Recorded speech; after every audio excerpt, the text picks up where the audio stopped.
Hello dear students, आप सभी का बहुत बहुत स्वागत करते हैं आपके अपने यूट्यूब चैनल नेटवेटर स्टडी पे।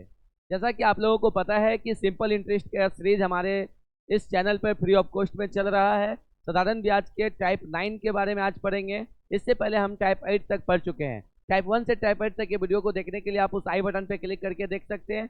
और आज जो हम बात करेंगे टाइप 9 पर, ये जो टाइप 9 है इसमें क्वेश्चन किस तरह का होगा, तो जब अलग अलग वर्ष पर क्या हो, अलग अलग ब्याज की दर हो। आपके पास एक मोट वर्ष दिया रहेगा, जैसे मान लेते हैं 10 वर्ष दिया हुआ है। अब बोलेगा इसके प्रथम 3 वर्ष के लिए जो है ब्याज की दर 10% है, आगे के 3 वर्ष के लिए जो ब्याज की दर है 8% है, और आगे के शेष बचे जो वर्ष है वो 4 वर्ष, उनके लिए ब्याज की दर जो है 6% है। तो बताएं कि कुल ब्याज कितना प्राप्त होगा, और मूलधन दिया रहेगा या मूलधन पूछ लेगा अगर ब्याज दिया रहेगा। तो इस तरह के जो बंडल में एक जगह दिए रहेंगे और अलग अलग अगर समय और उसके लिए अलग अलग रेट हो, तो ऐसे क्वेश्चन को कैसे बनाएंगे, एग्जाम में बहुत बार पूछा जाता है। आइए देखते हैं।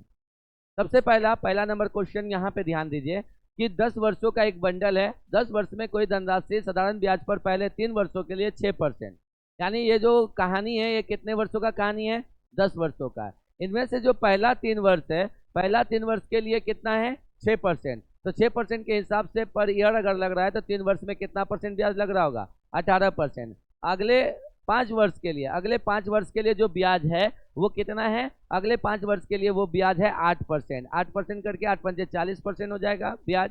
और अंतिम 2 वर्ष के लिए 12% वार्षिक, अंतिम जो 2 वर्ष बचा वो 12% वार्षिक के हिसाब से लग रहा है। तो कितना परसेंट ब्याज लग रहा है, 24%। तो 40 20 60 10 80, 40 20 60 10 70 और 10 80 2 82, यानी कि टोटल ये कितना परसेंट हो जाएगा, 82% इससे ब्याज लग रहा है इस कैलकुलेशन के हिसाब से। और बोल रहा है ब्याज के रूप में रुपया कितना दे रहा है, ये 4100 रुपये दे रहे हैं। तो हम ये कह सकते हैं कि 82% में ब्याज लग रहा है और रुपया में यह ब्याज कितना है, 4100 रुपये है। तो 82% बराबर 4100। और हमसे पूछा क्या गया, मूलधन यानी कि प्रिंसिपल। और प्रिंसिपल जब पूछा जाए, प्रिंसिपल नहीं पता हो तो एक सिंपल सा काम करो, प्रिंसिपल बराबर क्या मान लो, 100% मान लेते हैं। क्या मान लेते हैं, 100%, यानी 100% से गुना कर देंगे तो इससे प्रिंसिपल आ जाएगा। अब देखिए परसेंट से परसेंट कट जाएगा, 41 दूना 82 कर जाएगा। और चूंकि यहाँ 100 बचा हुआ, 2 से काटेंगे तो 50, 50 गुना 100 इक्वल टू 5000, यानी कि इसका जो प्रिंसिपल अमाउंट होगा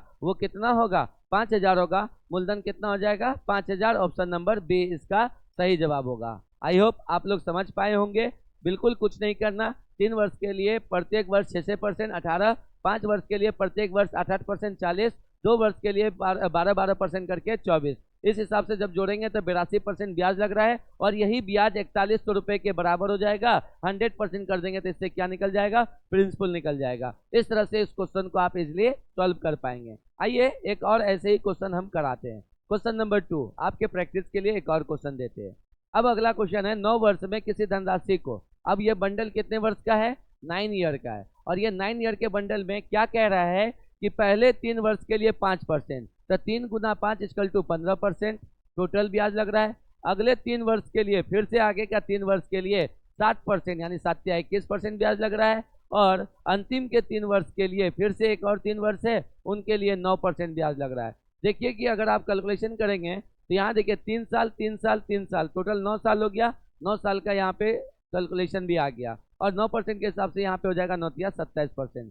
जब आप टोटल जोड़ते हैं तो 7 1 8 5 13 के 3 हासिल 1 2 2 4 1 5 1 6, यानी कि 63% आपको क्या देना पड़ जाएगा, 63% ब्याज देना पड़ेगा। और ब्याज के रूप में यहाँ रुपया कितना दे रहे हैं हम, 3150। तो ऐसे सिंपल कैलकुलेशन करेंगे, 63% बराबर कितना, 3150।